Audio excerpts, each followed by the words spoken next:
اور اللہ تعالیٰ اور اس کے پیغمبر صلی اللہ علیہ وسلم پر ایمان لانے والے ہیں۔ لا الہ الا اللہ محمد رسول اللہ کہہ کر ہم رب کائنات کی وحدانیت، کی ربوبیت، الوہیت اور عظمت پر ایمان لا کر رسول اللہ صلی اللہ علیہ وسلم کی رسالت کا اقرار کر رہے ہیں۔ سوال یہ وارد ہوتا ہے کہ اس معاشرے میں رہتے ہوئے ہمیں بحیثیت ایک مسلمان اور بحیثیت ایک مومن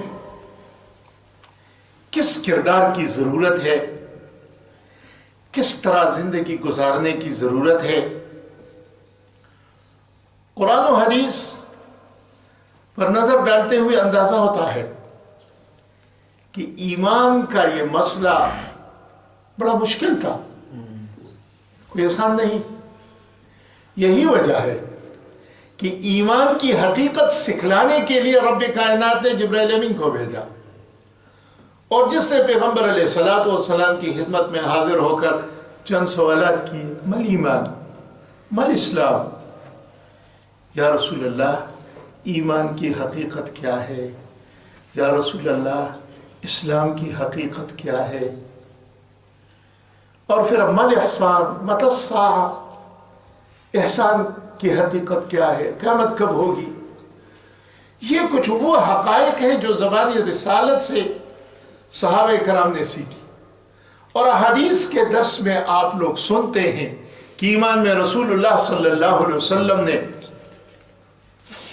عقائد اور عبادات کی اہم چیزیں وہ امت کے سامنے رکھی۔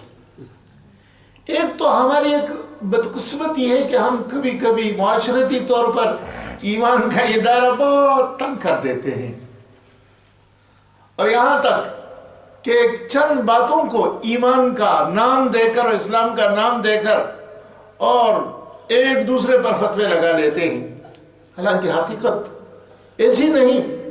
اسلام میں الحمدللہ بڑی وسعت ہے، ہمگیری ہے، اور اس میں عالمگیریت ہے، اس لیے اس دائرے کو وسعت دینی چاہیے۔ قرآن و حدیث کے مطالعے سے اندازہ ہوتا ہے کہ ایمان اور اسلام دونوں کبھی مترادف، کبھی تباین، کبھی عموم خصوص مطلق کے حوالے سے جو نسبت ہے، لیکن ایمان اور اسلام کے حوالے سے ہمیں تین چیزوں کا خیال رکھنا ہوگا۔ پہلی چیز وہ نظریہ ہے۔ آپ لوگ سمجھتے ہیں کہ یہ نظریہ انسان کی خوبی ہے اور انسانی معاشرے کی خصوصیت ہے۔ آپ اس معاشرے میں رہتے ہیں، لازمی طور پر انسان کا کوئی نہ کوئی نظریہ ہوتا ہے، جو نظریہ بھی ہو، لیکن اگر نظریہ کسی انسان کا نہ ہو اور کسی نظریے سے خالی ہو تو شاید وہ انسانیت کے دائرے میں اس کا آنا ذرا مشکل رہے۔ انسان کی یہ خوبی ہے، اللہ نے اس کو عقل دیا ہے، اللہ نے اس کو دماغ دیے ہیں، اللہ نے اس کو سوچ و فکر کا موقع دیا ہے۔ اس موقع، اس سوچ و فکر کے حوالے سے اس کو نظریے کی ضرورت ہے۔ درندگی ماحول کو آپ دیں گے، دیہاتی جنگلی ماحول کو آپ دیں گے، حیوانات کا آپ اندازہ لگائیں، وہاں کوئی نظریے کا تصور نہیں ہوتا ہے، لیکن انسانی معاشرے میں ایک نظریے کی ضرورت ہے۔ اسلام جس نظریے کی ترغیب دے رہا ہے، جس نظریے کو امت کے سامنے پیش کر رہا ہے، وہ عقائد کے نام سے جانے جاتے ہیں، عقیدہ۔ تو عقیدہ اور نظریہ تقریباً دونوں ایک چیز ہیں کہ سب سے پہلے بحیثیت مسلمان ہونے ہمارے لیے ایک نظریہ اپنانا چاہیے، اور وہ نظریہ رب کائنات کی وحدانیت کا تصور، کہ ہم بحیثیت مسلمان یہ عقیدہ رکھیں گے کہ اس میری پیدائش، مجھے پیدا کرنے والا، اس کائنات کو پیدا کرنے والا، اس زمین کو پیدا کرنے والا اور اس پورے نظام کو چلانے والا جو ذات ہے، جو قدرت ہے، جو حاکم ہے، وہ اللہ تعالیٰ کی ذات ہے، وہ اللہ کی ذات ہے، اور وہ ذات ابدی اور ازلی ہے۔ پہلا نظریہ ہمیں اسلام یہ دے رہا ہے، لا الہ الا اللہ، اللہ تعالیٰ کی وحدانیت، اللہ تعالیٰ کی الوہیت، اللہ تعالیٰ کی موجود ہونے، اللہ تعالیٰ کی قدرت، اللہ تعالیٰ کی جتنی صفاتی الوہیت ہے ان کا۔ تو ہم پہلے اس عقیدے پر، اس نظریے پر مکلف ہے کہ ہم ایک اللہ کو اس پوری کائنات کا خالق و مالک اور مدبر جانیں، بس وہی اس نظام کا چلانے والا ہے، اسی نظام کا خالق و مالک ہے، اور میرا احتیاج اس کی طرف ہے، میں ہر کام میں اس کی طرف محتاج ہوں، وہ میرا مددگار ہے، وہ میرا معبود ہے، وہ میرا خالق ہے، وہ میرا رازق ہے، وہ میرا مالک ہے، وہ مجھے شفا دیتا ہے، وہ بیماری بھی لاتا ہے۔ یہ سب کے سب حقائق انسان پر تب کھلتے ہیں کہ ایمان یہ رہے کہ اللہ تعالیٰ کی وحدانیت کا تصور، اور پھر یہ وحدانیت عقلی صرف نہیں، اس کے لیے زبان رسالت کی ضرورت تھی، وحی کی ضرورت تھی، کہ کم از کم کئی لوگ اللہ تعالیٰ کو مانتے ہیں، کئی لوگ اللہ تعالیٰ کے وجود پر کتاب لکھتے ہیں، اور کئی لوگ اس پر لگے رہتے ہیں، لیکن اس میں کامیابی یقینی نہیں ہوتی۔ ہمارے ہاں صاحب نے بڑی اچھی کتاب لکھی تھی، اللہ کی تالاش، خدا کی تالاش، بڑے اچھے دلائل اس میں لکھیں اور بڑے اچھے، لیکن مجھے اس پر افسوس بھی آیا۔ میں نے کہا بجائے اس کے اللہ کو کسی جنگل میں، کسی بیابان میں، کسی صحرا میں تلاش کرنے کی بجائے تو وہی کی طرف رجوع کر کے زبان رسالت سے سنو کہ اللہ تعالیٰ جو کی توحید کا تصور کیا ہے اور اللہ تعالیٰ کی حقیقت کیا ہے، وہ تمہیں پیغمبر بتلائیں گے۔ تو اس لیے ہمارے لیے دوسرا عقیدہ آیا، وہ کیا؟ رسالت کا۔ تو پہلے ہم اس پر مکلف ہیں کہ توحید کا نظریہ رکھے، اور دوسرا عقیدہ رسالت کا رکھے، محمد الرسول اللہ، کہ یہ توحید کا تصور اور توحید کی حقیقت جو ہمیں بتلائی ہے وہ زبانی رسالت سے، وہ آخری پیغمبر محمد الرسول اللہ صلی اللہ علیہ وسلم، اور پھر اس میں بھی ہمارا ایمان اور عقیدہ ہے کہ پیغمبر علیہ السلام سے پہلے 1,24,000 انبیاء علیہ السلام اللہ نے بھیجے، ان کو بھی ہے ہدایت دی، ان کو بھی لوگوں کی ہدایت کا ذریعہ بنایا۔ اس لیے آمن الرسول بما انزل الیہ من ربہ والمؤمنون کل آمن باللہ وملائکتہ وکتبہ ورسلہ اور لا نفرق بین احد منہم بین احد من رسول، اللہ تعالیٰ کے انبیاء کے درمیان میں پھر ہم تفرقہ بھی نہیں کرتے ہیں، اور اپنی طرف سے کسی کی اونچائی اور بڑائی اور کسی کی تحقیر نہیں کرتے ہیں، سب اللہ تعالیٰ کے نمائندے ہیں۔ تو عقیدے میں دو چیزیں ہماری آگے، ایک توحید اور دوسری چیز جو ہے وہ رسالت۔ لازمی بات ہے کہ زبان رسالت وحی کے ذریعے جو پیغام آیا وہ قرآن اور حدیث، قرآن کی شکل میں ہمارے پاس محفوظ ہے، اور اس قرآن کی تشریف رسول اللہ صلی اللہ علیہ وسلم کی احادیث میں ہے۔ تو لازمی بات ہے کہ ہمارے ایمان کا یہ حصہ ہوگا کہ یہ قرآن مجید جو پیغمبر علیہ السلام پر اترا ہے، یہ کتاب، یہ رب کائنات کی وحی ہے، اور یہی سے ہم توحید کی حقیقت جان سکتے ہیں۔ پھر ایک چوتھی چیز آگے، وہ ہے تصور آخرت۔ یہ بڑا اہم عقیدہ ہے، اور اس سے پورے نظام میں تبدیلی آئے گی، پورے نظام میں، آپ کی زندگی میں، کیونکہ آپ زندگی میں جب رہیں اور جو کام کریں، خلوت میں ہو یا جلوت میں ہو، درون خانہ ہو یا بیرون ہو یا معاشرے میں ہو، کم از کم آپ کے ذہن میں یہ ہوگا کہ جس رب کی عبادت کرنے والا میں ہوں اور جس رب کا میں ماننے والا ہوں، مجھے رسول اللہ صلی اللہ علیہ وسلم نے جو تعلیمات دی ہیں اس کے مطابق میں یہ زندگی گزاروں گا، تو اس زندگی کا میرے ساتھ محاسبہ ہوگا۔ اس لیے یہ تصور آخرت ہے۔ تو نظریاتی طور پر ہمیں اللہ تعالیٰ کی توحید، رسول اللہ صلی اللہ علیہ وسلم کی رسالت اور آخرت پر ایمان لانا یہ ضروری قرار دیا گیا۔ اس لیے آپ ایمان مجمل اور ایمان مفصل، اس میں آپ ایمان مجمل اور ایمان مفصل میں آپ لوگ ماشاءاللہ یاد ہوگا آمنت بملائکتہ، آمنت باللہ وملائکتہ وکتبہ ورسلہ والیوم الآخر والقدر خیرہ وشرہ من اللہ تعالی والبعث بعد الموت۔ یہ وہ ایمانیات ہے، اس کا مجموعہ کہ جو پھر اس میں یہ بھی آ گیا کہ فرشتوں کا تصور، فرشتوں کی موجودگی، آمنت باللہ وملائکتہ وکتبہ ورسلہ والیوم، یہ تمام چیزیں ایمانیات کے ضمن میں آ گئی۔ تو پہلی چیز مسلمان کے لیے جو ضروری ہے وہ ہے ایمانیات اور عقیدہ، اور کہہ رہے ہیں کہ اسلام کی یہ عظیم عمارت یہ تب مکمل ہوگی کہ اس کے لیے عقیدہ ہو۔ عقیدہ نہ ہو تو روزے کا اعتبار بھی نہیں، عقیدہ نہ ہو تو حج کا اعتبار بھی نہیں۔ مشرکین مکہ کو دیکھو، وہ حجاج کی خدمت کر رہے تھے، بیت اللہ کی خدمت کر رہے تھے، اللہ تعالیٰ کے گھر کے خدام بنے ہوئے تھے، لیکن تو ایمان نہیں تھا، عقیدہ نہیں تھا، یہ نظریہ ان کا نہیں تھا، اس لیے تمام کے تمام وہ چیزیں دنیا میں تو ان کی صفت کا ذریعہ بن گیا، لیکن رب کائنات کے آخر دربار میں آخرت میں وہ بدلے سے محروم رہے۔ اجعلتم سقایۃ الحاج و عمارت المسجد الحرام کمن آمن باللہ والیوم الآخر۔ علماء کرام کا کہنا ہے کہ یہ توحید، یہ نظریات جو ہمارے ہیں، اس کا پھر مظاہرہ ہونا چاہیے، اس کا مشاہدہ ہونا چاہیے معاشرے میں۔ تو یہ ہماری جو جتنے عبادات ہیں نا، یہ ان عقائد کے مظاہر ہیں۔ دیکھیں ہم رب کائنات کی توحید کے عقیدت رکھنے والے ہیں، اور رسول اللہ صلی اللہ علیہ وسلم کی رسالت کا عقیدت رکھنے والے ہیں۔ ابھی ہم نماز پڑھتے ہیں، اس میں اس عقیدت کا مظاہرہ ہے، اس میں اس عقیدت کا مظاہرہ ہے کہ ہم نماز میں کھڑے ہو کر اور رب کائنات کے دربار میں کھڑے ہو کر کتنی عاجزی سے تمام دنیا کی تمام چیزوں سے توبہ طائب ہو کر ایک رب کائنات کی وحدانیت کا اقرار کر کے اللہ اکبر کہتے ہیں اس کے سامنے کھڑے ہو جاتے ہیں۔ یہی توحید کا مظہر ہے۔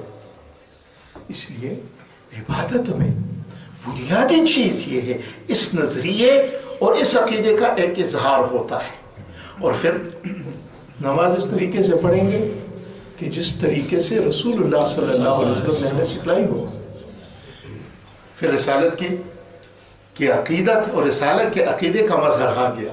اپنی طرف سے کوئی چیز نہیں بنا سکتے ہیں۔ آپ نماز میں کھڑے ہو کر کہیں دوسری طرف جانب کھڑے ہو، آپ کو معلوم ہے کہ قبلہ یہ ہے، اور آپ قبلہ کو چھوڑ کر دوسری طرف نماز نہیں ہوگی، کیونکہ یہ پیغمبر کی تعلیمات نہیں ہے۔ اس لیے توحید اور رسالت یہ دونوں لازم ملزوم ہیں، اس کا مظاہرہ نماز میں ہوا۔ آگے جائیں، آپ روزے رکھتے ہیں، یہ کس نے آپ کو کہا ہے کہ صبح سے لے کر مغرب تک آپ کچھ کھائے نہ، کچھ پیے نہ، کوئی چیز آپ کے سامنے پڑی ہوئی ہے آپ نہیں کھا سکتے ہیں؟ وہاں ایک تصور ہے، اللہ تعالیٰ کے ماننے اور رسول اللہ صلی اللہ علیہ وسلم کی رسالت کا عقیدہ آپ کا ہے، اس لیے آپ کھانے پینے اور تمام چیزوں سے پرہیز کر لیتے ہیں۔ زکوٰۃ میں آپ دیکھ لیں، یہی ایمانیات اور یہی عقائد اور اسی نظریے کا مظاہرہ ہے۔ آپ کے اپنی کمائی ہوئی دولت ہے، آپ کے پسینے کی کمائی ہے، اور پھر رب کائنات آپ کو کہہ رہا ہے، پیغمبر کی زبان رسالت سے آپ کو حکم مل رہا ہے کہ سال مکمل ہونے پر 40واں حصہ دے دیں، اور اس میں کوئی ریکوری بھی نہیں، کوئی داد بھی نہیں، کوئی صفت بھی نہیں، کوئی بدلہ بھی دنیا میں نہیں۔ یہ اسی عقیدے کا مظاہرہ ہے۔ پھر آگے جا کر آپ حج کر لیں، کتنی صعوبتیں اور مشقتیں برداشت کر کے آپ میدان میں آگے جاتے ہیں۔ یہی توحید اور یہی رسالت اور اسی نظریے کا اور وہی تصور آخرت کا مظاہرہ ہے۔ تو اس لیے یہ عبادات جتنے ہیں، کہہ رہے ہیں کہ یہ مسلمان ویسے نہیں کرتا ہے کہ میں مثال کے طور پر اب یہ عادت بن گئی، نہیں، یہ در حقیقت اس عقیدے اور اس نظریے کا ایک مظاہرہ ہے، ایک مشاہدہ ہے کہ عملی میدان میں یہ کراتا ہے اور عملی میدان میں یہ قدم رکھتا ہے۔ دوسری اہم چیز جو شریعت نے